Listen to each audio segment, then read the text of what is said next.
After we talked to our guy, Baldy, Brian Baldinger, joining us now. Baldy, how are you doing, my friend?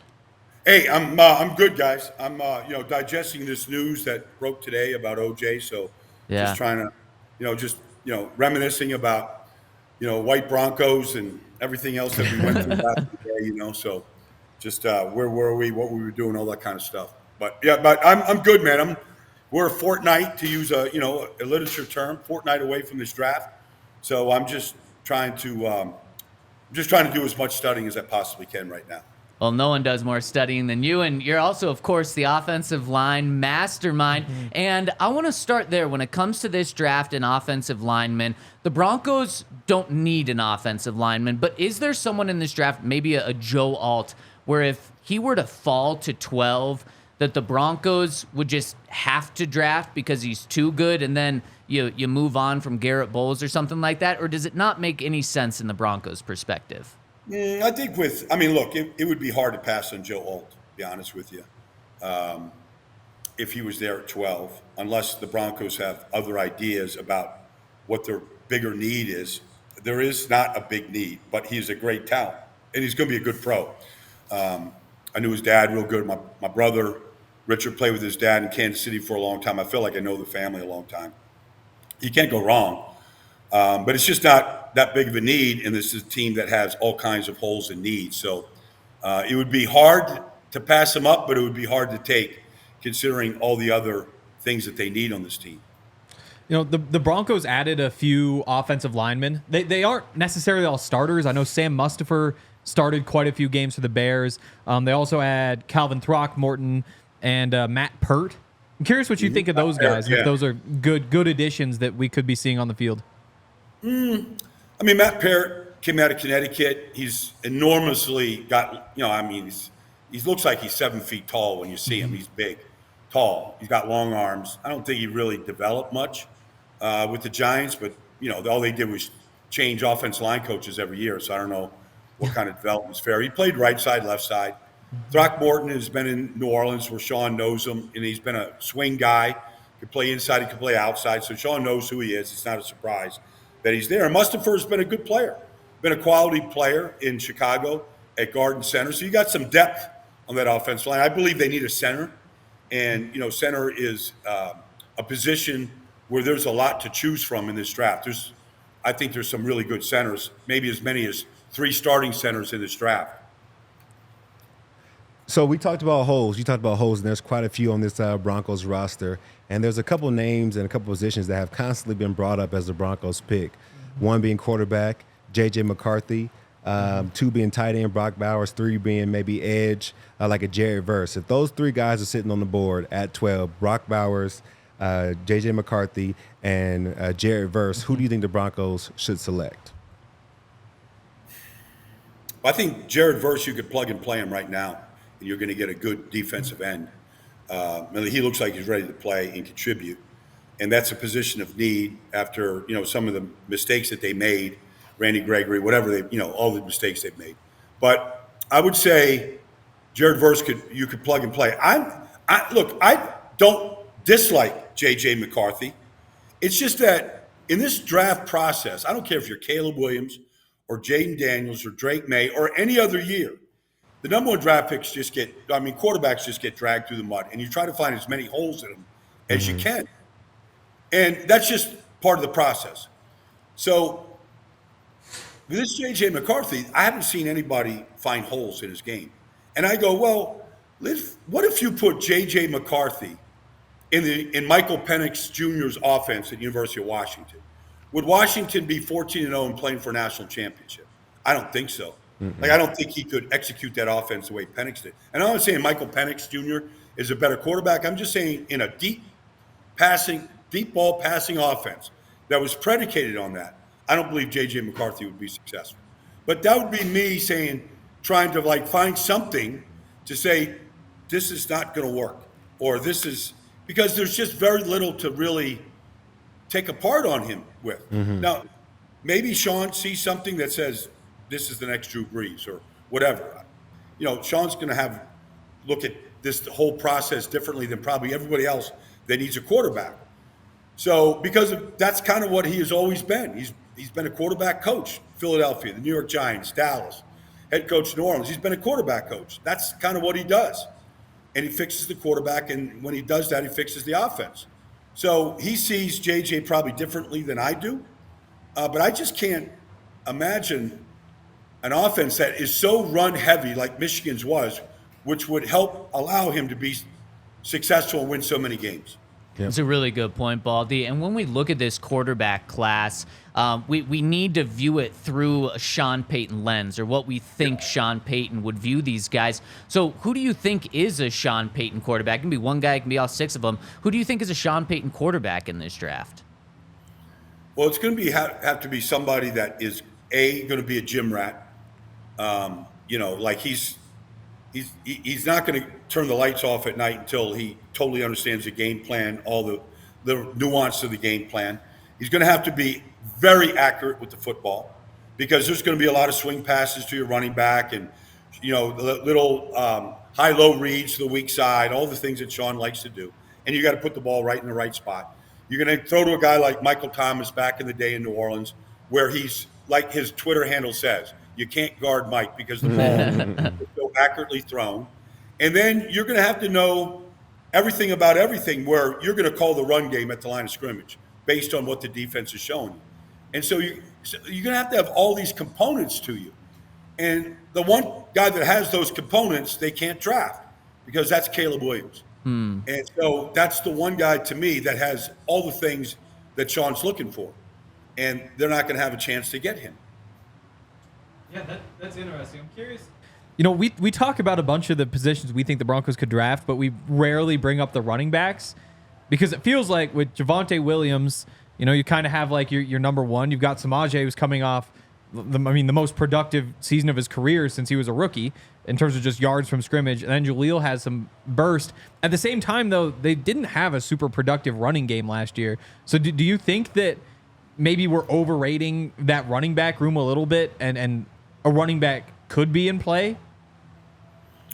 Well, not at 12. There's nobody in the draft, But later in the rounds, there's plenty of guys. I mean, whether it's Blake Corum right now, or a guy like Marshawn Lloyd at USC, who's got less than 300 touches in 3 years at USC, Southern Cal, and at South Carolina.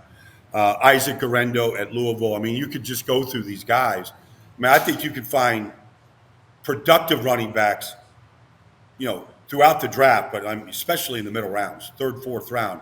I think you could find really productive running backs in this draft of every type.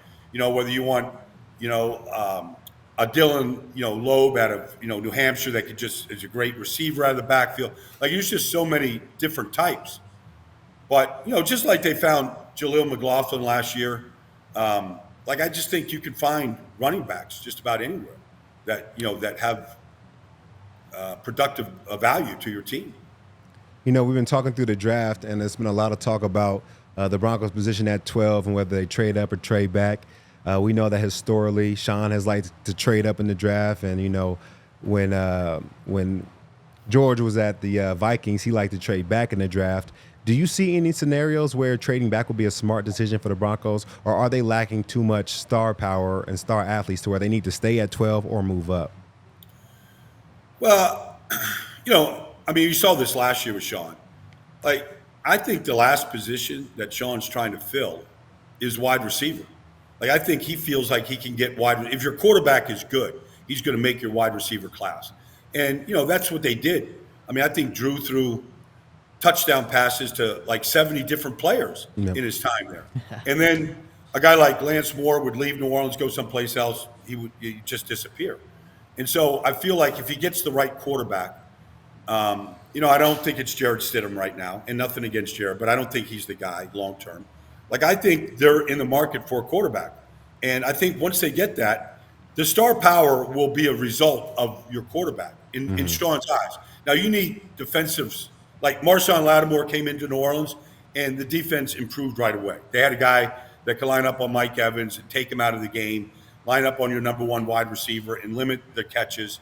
I think, that's kind of how we think. Now, maybe Patrick Surtain can still do that, but I think the star power for him after his quarterback this year is going to be mostly at on the defensive side of the ball, where I think they need some help right now. So then there was a mock draft put out by Mel Kiper earlier this week that had the Broncos taking Quinyon Mitchell, the cornerback from Toledo. Is that a pick where, let's say, a quarterback that Sean likes isn't there at 12? Could you actually see them going, whether it's Quinyon Mitchell, whether it's Terrion Arnold, Kool-Aid McKinstry, could you see them going the cornerback route in the first round? Well, if you put Quinyon, opposite of Patrick Surtain, your defense got better. I mean, this guy is a really good player. I mean, that 4.33 doesn't mean really that much in a lot of positions. Sometimes the 40 time is overrated, or the short shuttle, whatever time you're looking at. But when you watch him play, his break on the football, and when that ball's in the air, his ability to just put the foot in the ground and come back and defend the ball, like it happens over and over and over again.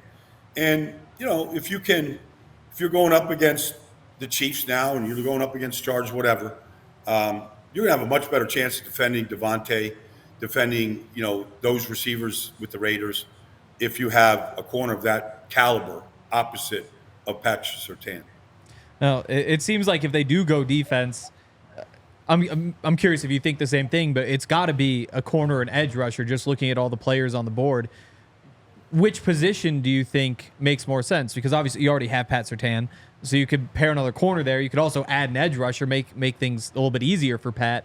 Which route do you think could help the defense improve more quickly? Like, I think Baron Browning, is capable of hunting the quarterback up, and we got to see what Drew Sanders becomes.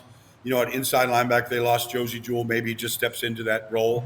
But every defense needs a dog coming off the edge. And if that's Dallas Turner, if that's Jared Verse, if that's Chop Robinson, a guy of those caliber right now that's out there, Letu, they need a dog off the edge that can just draw, the running back, max protection, the offensive slides. It becomes a lot easier to coach defense when you have at least one of those guys that you have to account for. Now, Bob, this is a little broader question, not just about the Broncos, but is there anybody that you're seeing in this draft that you feel like is being overlooked, that you can't understand why they're not being talked about or not higher ranked in this draft? Is there anybody you're looking at right now? Well, I like Edgerrin Cooper at Texas A&M. He's an off-the-ball inside linebacker, but his suddenness in the way that he plays and, his smackdown ability when he hits people is real. He's an impactful linebacker. And I feel like we're not talking about inside linebackers, that I feel like people don't think that these people are of value, whether it's Peyton Wilson in North Carolina State. I'm with you. I know the value. I just think, you look at how Kansas City is loaded up at off-the-ball inside linebacker, how Baltimore loaded up, the way San Francisco plays, and with their, with Dre and with Fred. To me, it's just – and then you look at how Dallas gets just smoked in the playoffs without any linebackers. I just think it's a position that we have undervalued. But I just think Edgerrin Cooper, Peyton Wilson, those guys running the 4.4s, they hit everything that moves. They cover so much ground. I just think those two guys in this draft are really good players. Now, Peyton Wilson has a little bit of an injury history, so I don't know what his medical is like. But Edgerrin Cooper, if you just put the Alabama game on and watch number 45 Edgerrin Cooper play for A&M, you go, that's a top 20 pick, in any draft. Man, well, that's someone that we're going to keep our eyes on now. And before we let you go, Baldy, I was looking at one of your videos. I'm going to ask you an even broader question. And you were swimming in shark-infested waters wearing a shark watch. Yeah. What is a shark watch? Well, it repels. It repels the shark. It's a magnet. It's magnetic. It sends out these magnetic waves. And so the sharks, if they are coming near you, they react to the magnetic waves. Now, whether this is a gimmick or not, I'm not going to jump in with a bunch of tiger sharks and test it. But, I tested with some nurse sharks, which are like little puppies, and so, I'm testing it, in some calmer waters right here. But I'm not going to jump into a fish tank of bull sharks and to see if it's working. But I'm told that this has magnetic powers that will keep that breed away from them. That is incredible. I mean, if there's anyone that could jump into shark infested waters and that watch doesn't work and lives through it, it's you, Baldy. So, Well, I'll let you know. I'll be in Belize soon enough, diving on some reefs, and I'll see the reef sharks and everything else swimming around. And I might very well have that watch on when I'm there.